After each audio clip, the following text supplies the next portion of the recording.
You're listening to Protect It All, where Aaron Crow expands the conversation beyond just OT, delving into the interconnected worlds of IT and OT cybersecurity.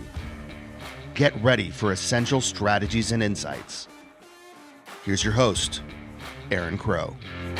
Hey everyone, welcome back to Protect It All podcast. I'm Aaron Crow. Today we're going to dive into critical topics: cyber scams, attacks, targeting your money and identity. These threats are everywhere. They're becoming more and more sophisticated by the day. I'm actually going to share some real life examples, most recently, including a few that hit close to home. My point here today is to give you guys some actionable tips to protect yourselves and your loved ones. So let's get started. Jury duty scam. Just got hit with this actually this week. I was on vacation, or not vacation, but for Christmas, went back to my, where my family is and around Dallas, and got a phone call. Day before Christmas Eve, so the 23rd. It was I don't ever answer phone calls that I don't know the numbers to, and got a voicemail, and it was with the new iPhones, it does the voice to text. So, hey, this is so-and-so with the county that I live in, sheriff's department. Give me a call back as soon as you can. Call that person back. They're posing in law enforcement. They claim that I missed jury duty. Don't know if they actually know the public records, because I had received jury duty back in June, I think it was. But I had excused myself. I think I was traveling. I don't remember the details, but I had, filled the form back. I didn't forget anything. But they claimed that I had not, and that there had been a certified letter. Anyways, it was this whole ordeal. They wouldn't let you off the phone, because if what they tell you is that I have to keep you on the phone. You have to go report to the sheriff's office to sign a bond. They don't overload you with all of the information right up front that would be too damning for their piece. Obviously, that my spidey senses were tingling the whole time. I even called them out on a couple of times. They called me, when I told them it sounded like a scam. They called me from a number that was, spoofing the actual county sheriff's office. So my wife actually called it from another phone line. Of course, we couldn't get him on the phone. That person, they did have a Texas Southern accent, so it wasn't like a foreign accent that would have been a little bit more obvious. But they say there's a warrant out for your arrest, and that you have to avoid jail time, and if you pay the fine immediately, like all of this stuff they were going on. Again, I was fortunate that obviously I do this for a living. All my spidey senses were going up. But I got as far, and to be really clear, I got as far as to take money out of the bank, and was going to go to the police department, and, pay my fine. And then they said, oh, well, you can't pay in person. You have to pay. You have to go to CVS, and they'll give you a barcode, and we'll send you 4 transactions. It was a $10,000 bond, and they wanted $2,000 to pay to release it, but they were going to refund you the same day. And then again, they said that the CVS, $500 each. They would send me 4 barcodes, go to CVS and tell them I'm doing a bill pay. And that's when it was just like, yeah, I don't think so. I'm not doing that. If you want me to go to the sheriff's office, I'll go to the sheriff's office. Oh, you can't do that. Well, I'm not doing this. I hung up on them. My wife had actually called the sheriff's department and asked them. The lady almost screamed through the phone, "This is a fraud. Tell your husband not to do it. This is a fraud. This is a fraud. This is a fraud." After that happened, super frustrating, and we took money out. Luckily, there was no harm, no foul. But after they found out, or after they knew that I wasn't there, they actually called me later and then threatened me. Actually threatened my wife, that they were going to come to my house and take actions. I don't really believe that's going to happen, obviously, but still, the point is they're scary. They scare people. And again, I do this for a living, so the fact that I got as far as to take money out of the bank. Now, obviously, I wasn't going to send it to CVS, but that they got me pretty far, because they didn't just dump it on, go pay CVS. If they did that from the beginning, I wouldn't have gotten as far. But they were saying the right things when I raised concerns. When I talked about calling an attorney, when I all these types of things. My wife called on the other line. All these things. They had an answer for every question I had. So the things to remember, how to identify it as a scam. Law enforcement's never going to ask for payment. That was a spidey sense that came up. Again, they didn't ask for payment up front. They just said I had to pay my bond, which is not uncommon. And you can't pay. And they kept saying you can't pay with credit card. You have to use, actual funds. Again, that's not wrong. If you pay a ticket, if you've ever, had to do anything at the courts, they don't let you pay with credit. It's like you can't buy a lottery ticket with credit. You have to pay cash. Again, but you're not going to do it at a CVS. If law enforcement really wanted me, I would have gone to the court and done it. The other thing is that the law enforcement officer, a sheriff, is never going to take money ever in the United States. It's just not what they do. They that's a whole different department. So when I called right after I hung up on the person, my wife had called one county. I called the one that we actually lived in. They actually pulled my name up. So got on the phone with the clerk, which is the one that would actually take the money. And she pulled my name up and she said, yeah, I see that you had jury duty summons in June. She goes, but yeah, you sent the form back and, there's no warrant for your arrest and all that kind of stuff. So when it sounds weird, listen, stop when unsure. They're going to threaten. They're very good at what they do. They've got this script. You can search jury duty scam, sheriff. You can see it on Reddit. There's 100 different places that have posted about it. It is very, very, it's going around right now. This was, like I said, 2 days before Christmas. So, they were threatening that I was going to not be at home for Christmas and the judge wouldn't get to me until, 2 or 3 days after Christmas. So all the things that are like, oh my gosh, I don't want that, go through your head. But I challenge you to just stop, think, breathe, and call your local office. Like, don't accept the phone call from them because they can spoof those numbers to be whatever they want them to be. Call your local sheriff, call your local, county clerk or whatever, because more than likely, it's not real. If it is real, again, if you miss jury duty, they're not going to arrest you and send an officer, out of the blue, right? You will have gotten a notice. You will have gotten official documentation, and they're never going to ask for money. That's not what they do. So hang up, report the scam. I actually reported it to my local sheriff's office, as well as the Federal Trade Commission. There's a place where you can actually go put in that phone number. Obviously with, what I do for a living, I actually looked up the phone number. It's a spoof number. It's a voice over IP number that it's coming through. So wasn't able to actually find out who they are, but actually have some folks searching those as well. So that said, be careful.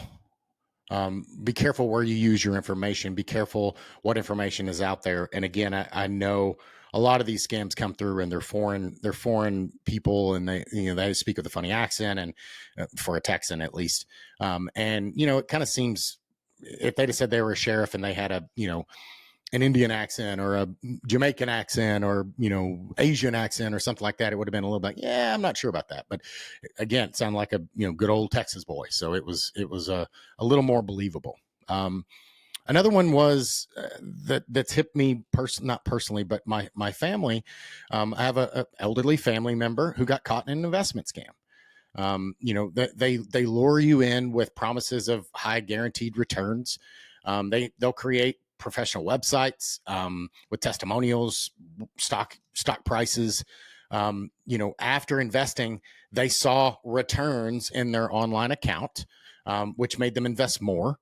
And then they started losing. And then the scammer starts texting and saying, hey, you have to continue to put money in to get it back. So it's this ploy, and now they're scared to not give it back because they keep promising next month you'll get it all back. Next month but only if you continue to pay. So they're paying. They emptied their retirements. They're sending every bit of money. They're not able to pay their bills, all because they're so terrified that they've been scammed and that they're failing, that they're unwilling to see that they've got caught up in a scam, and now it's impacting them. It's impacting their ability to live, right? So be wary of guaranteed returns. There are no guaranteed returns. Stocks, investment portfolios, Bitcoin, crypto, like all investment carries some kind of risk, and go through legitimate platforms. You can look those things up.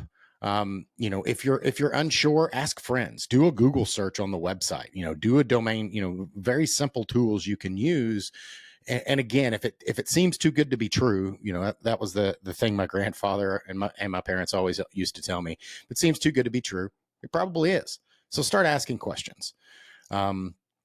Research your investments thoroughly, and obviously with investing, beyond just anything, like only invest money that you can lose.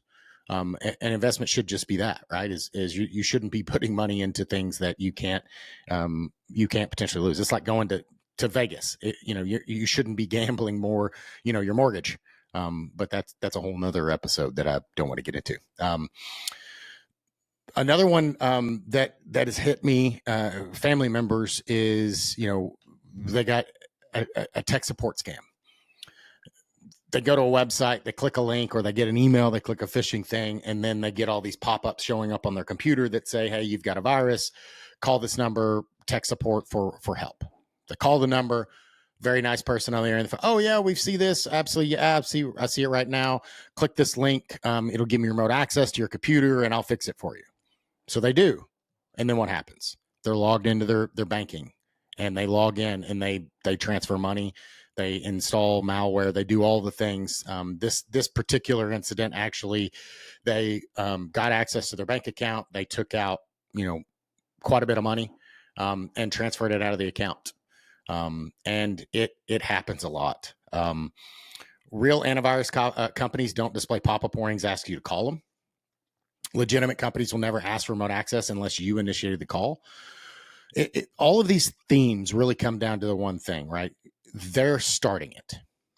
The conversation, meaning the call with the jury duty. They initiated the call, right? They didn't send me a letter and me call the actual sheriff's office. They called me claiming to be the sheriff. I actually saw news yesterday that there's people dressing up in police uniform, knocking on your door, telling you to open the door. They're not in a patrol car.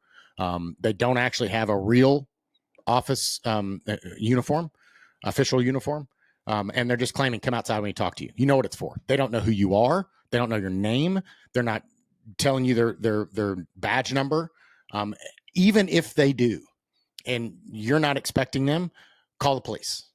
Call 911 and say, hey, I have people claiming to be officers at my front door. I don't know what they're for.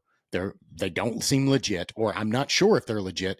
Do you know if there's officers at my address right now? And are they looking for me, right? Or are they looking for someone, right?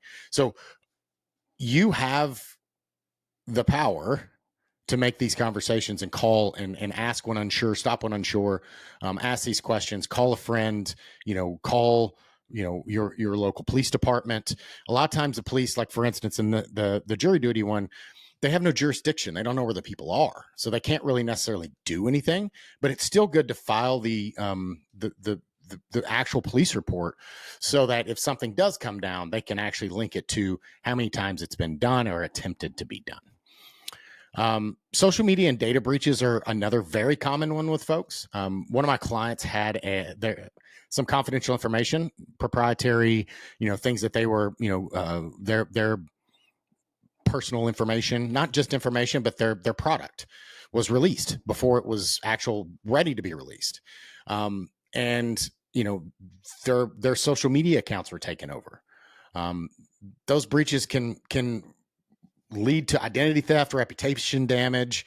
I have another family member that their actual kid took over their Facebook and started posting a whole bunch of negative propaganda towards that family member. And the family member has not gotten access back to the Facebook account. Like, all of these things are easy to prevent easy is relative. I'm doing air quotes here for you guys listening on audio. But, use strong, unique passwords for every account. Manage, through a password manager. I know I've said this 100 times, but I'll continue to say it. Enable dual factor authentication on all accounts. Regularly monitor your accounts. Don't use the same password ever. So no two places, Facebook and Twitter and Instagram and LinkedIn and your bank and your email. And, it shouldn't be the same password. It shouldn't be easy to remember. Like, you should have a password vault, a password manager, with, multi-factor authentication. There's all sorts of different types. I'm trying to see if I have one right here on me. No, I don't. It's on my key ring. But, a YubiKey token, they're super cheap. They're super affordable. They have USB-C, they have USB-A, they have, NFC, and all these things, they'll work with your phone. What is that? It is a thing that you have. So multi-factor, it goes back to a password, something you know. And biometrics, your fingerprint, your facial recognition is something that you are. And then the second factor can be something that you have. Again, like a token. That token is an encrypted, unique thing that when you plug it in and hit the button, it gives you that thing, right? It's part of the encryption algorithm. And when you do that and linking that with your password, yes, somebody can steal your password, but if they don't have that token, then they're not going to be able to access that account. So same thing, like you use your bank and it texts you or it emails you. That's the other problem with using default multi-factor in a lot of these times, is like if you go to your bank, many times the primary multi-factor is your email and or your phone. The problem with that is if they get access to your email, then they have access to everything. If they get access to your phone, they get access to everything. So just be mindful of that. Protect yourself, clean your information off the web. There are services out there that do this. You put in your phone number, your email address, your date of birth, that kind of thing, your mailing address, and they'll go out there and actually reduce the exposure on data brokers that have that information and kind of scrub those things out. Already mentioned password managers, LastPass, First Password, KeyPass. There's numbers of those things. When you're online shopping, I highly recommend you not use your debit card. I know the Dave Ramsey folks out there will say, oh, I don't have credit cards.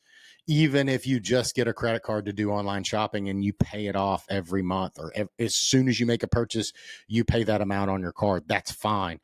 The difference is with a credit card, you have that fraud prevention and protection, and it doesn't come out of your actual account, which is different than if you use your debit card and they take money out. It's coming out of your checking account. Then you're fighting with your bank to get money put back in. Whereas when you go American Express or Visa or MasterCard, that money never came out of your account. So when you dispute that charge, it's on them to fight it, but they're not having to refund you money. It's just a charge that's on your account and you just don't pay that, right? It's way easier to dispute those things when it's not actually coming out of your bank account. Anytime you're using public Wi-Fi, make sure you're using VPN. First of all, don't use public Wi-Fi if you can.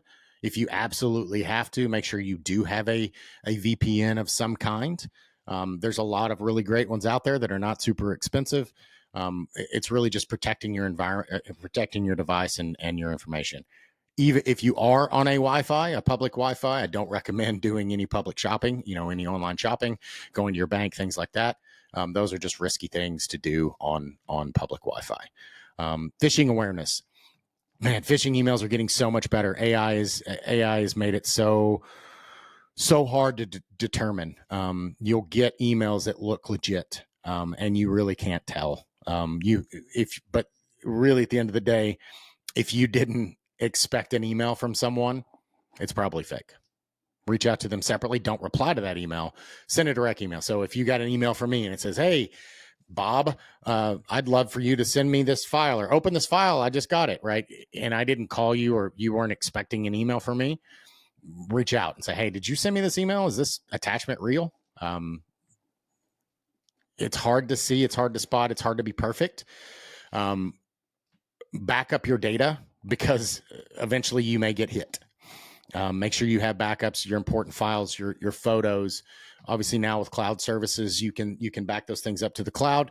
But I also recommend having a physical device, USB drive, network attached storage, things like that on your network, even if those things get bad. Because again, if somebody hacks into your iCloud account or your Dropbox and they delete all that stuff, it's gone. And you don't have access to it. Whereas at least you want to have backups and tertiary backups of things, especially the super important things, photos that are unreplaceable, things like that. Obviously, if you got in a fire, same thing. Like, you don't want to just have it on a USB, because if your house burned down, you don't have that stuff. I've had laptops stolen in the past, and there was files on those laptops that only were there, and I couldn't get access to them anymore. So, regularly back up your files, and then keep your software updated, patching. Make sure you're updating your devices as well. We're bringing so much IoT, Internet of Things, so all of your devices are internet connected. Make sure you're updating those things as well. I've said this before. I had a whole episode on it. Make sure that you're segmenting your network. You keep your IoT devices separate than your guest network, separate than your primary network, separate than your kids network. Like, you can get really detailed there. I also don't recommend using the Wi-Fi or the router from your provider, because they have access, they have a back door, and it's not super secure. You don't have to get super high-end stuff, but I do recommend having a firewall between the cable modem or DSL or whatever kind of router that you have directly from your provider. Have it in between your environment and their hardware, to protect from the inside. Scams and cyber attacks can happen to anyone. Again, I do this for a living, and I got money out of the bank from that scam. I didn't actually send it. Fortunately, that would have been really frustrating, even more frustrating, but it can happen to anyone. No one is immune to this. They're really good at this. So stay vigilant, take proactive measures. You can protect yourself and your loved ones. Have conversations with your kids, have conversations with your parents and your grandparents. The elderly, I hear way too many, and a lot of the stories I talked about today were elderly folks, right? But again, nobody's immune. If you've experienced a scam or have questions, reach out to me, share your story. It could help someone and avoid being a victim. Thanks for listening. Don't forget to subscribe. I'll see you next time. Stay safe out there. And make sure that you're implementing these changes and protecting yourself and your loved ones. Thanks a lot, y'all. Thanks for joining us on Protect It All, where we explore the crossroads of IT and OT cybersecurity. Remember to subscribe wherever you get your podcasts to stay ahead in this ever-evolving field. Until next time.